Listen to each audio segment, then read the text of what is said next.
জাদুঘাটা নদী হইতে বালি পাথর উত্তোলন কিংবা পরিবহন বন্ধ থাকিবে। যদি উক্ত আদেশ অমান্য করে কেউ বালু পাথর উত্তোলন কিংবা পরিবহন করবেন, তাহার বিরুদ্ধে প্রচলিত আইন অনুযায়ী শাস্তিমূলক ব্যবস্থা গ্রহণ করা হইবে।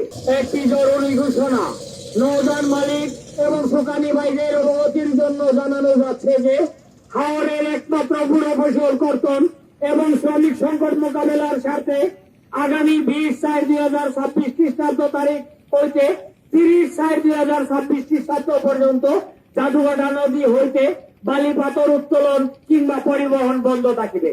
এ ব্যাপারে মাননীয় সংসদ সদস্য সুনামগঞ্জ এক মহোদয়ের সদয় নির্দেশনা রয়েছে। যদি উক্ত আদেশ অমান্য করে কেউ বালু পাথর উত্তোলন কিংবা পরিবহন করবেন, তাহার বিরুদ্ধে প্রচলিত আইন অনুযায়ী শাস্তিমূলক ব্যবস্থা গ্রহণ করা হইবে। আদেশ ক্রমে উপজেলা প্রশাসন তারিখ সুনামগঞ্জ।